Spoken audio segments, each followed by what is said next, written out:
Two laws from America's past, the Page Act of 1875 and the Mann Act of 1910, still shape our present. Both were introduced as moral safeguards, supposedly to protect women and the nation's character.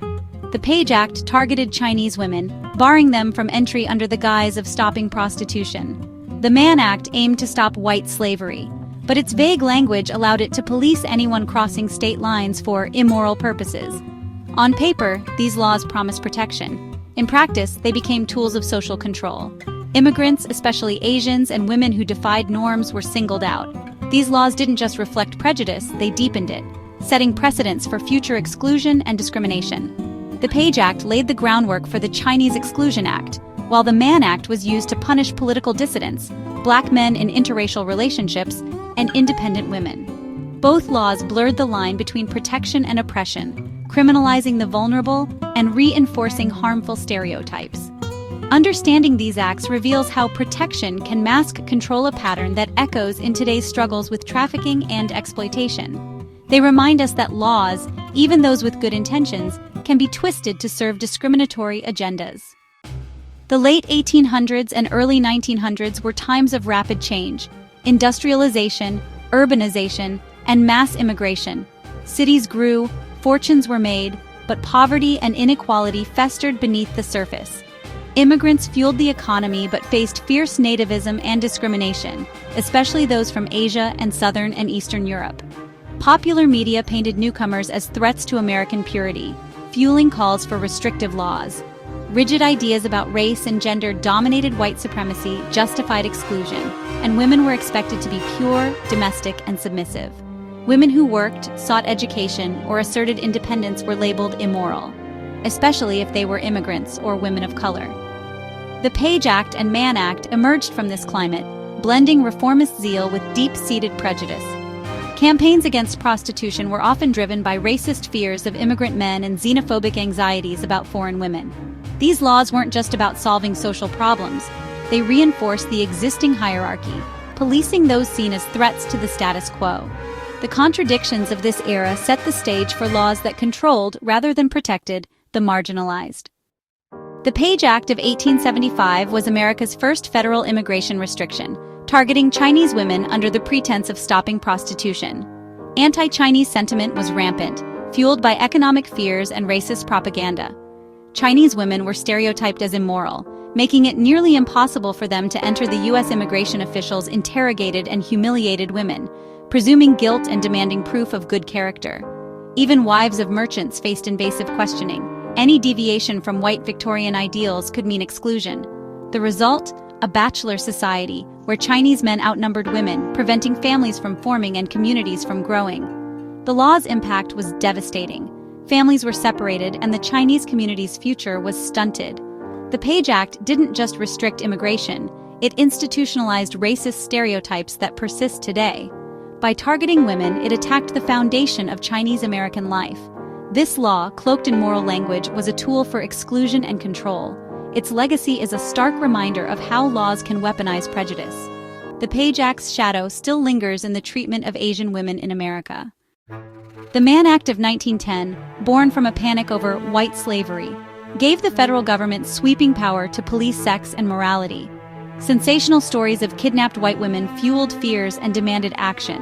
The law's vague language, any other immoral purpose, let prosecutors target a wide range of behaviors, not just trafficking. It was used to punish interracial couples, political radicals, and anyone defying social norms. Jack Johnson, the black boxing champion, was famously convicted for traveling with his white girlfriend, a clear case of racial targeting. The Mann Act blurred the line between protection and punishment, often criminalizing consensual relationships. Women's mobility and sexuality became matters of state scrutiny. Traveling alone or with a man could spark suspicion. Instead of empowering women, the law reinforced control and reinforced traditional gender roles. The Mann Act's legacy is a warning. Laws meant to protect can easily become tools of repression. Its reach extended far beyond its original intent, shaping how America policed morality for decades.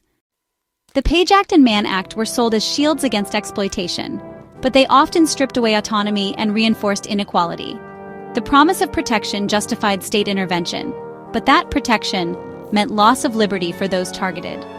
This dynamic, control disguised as care, mirrors how traffickers manipulate victims today. By labeling certain groups as inherently vulnerable, the laws justified denying them agency over their own lives. The Page Act presumed Chinese women were threats, barring them from joining families and criminalizing the truly exploited.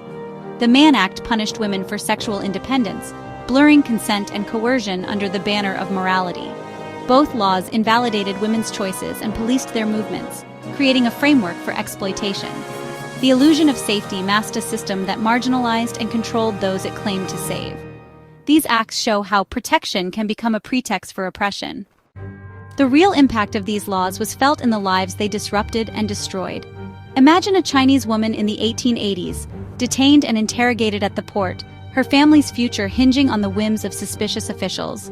Many were denied entry, families torn apart by a law that presumed guilt. Or consider a young couple in 1915, arrested under the Mann Act for crossing state lines unmarried. Their love branded a federal crime. Jack Johnson's conviction under the Mann Act was a blatant act of racial vengeance, punishing him for defying social taboos. These stories reveal the human cost: families separated, lovers criminalized, and individuals shamed or imprisoned.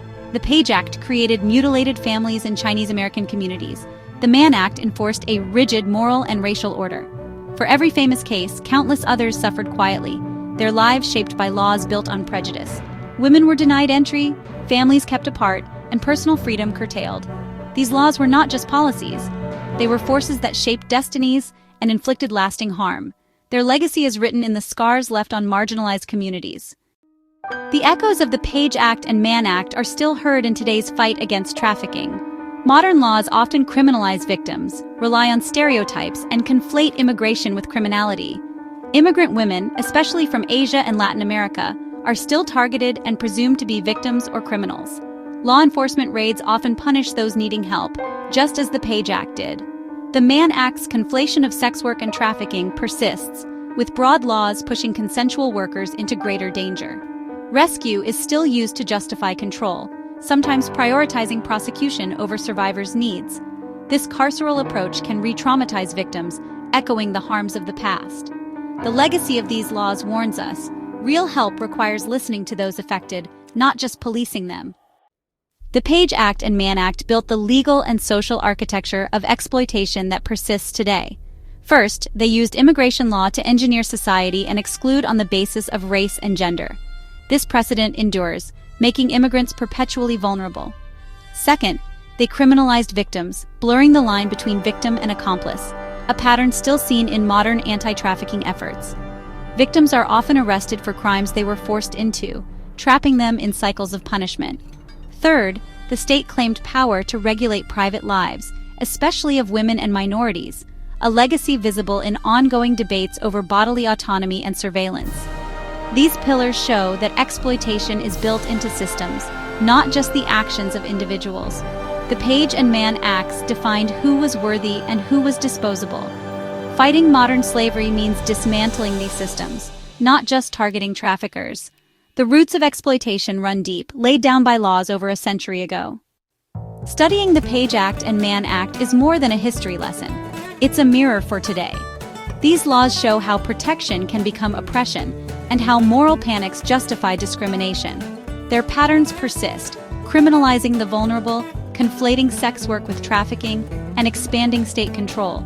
We must ask, are our current laws truly helping or repeating old mistakes? Sensationalist narratives and sweeping police powers often reinforce prejudice, not justice. An informed public is our best defense against repeating these errors. Justice requires vigilance, understanding, and a willingness to confront uncomfortable truths. True protection empowers the vulnerable. True justice dismantles the systems that exploit them.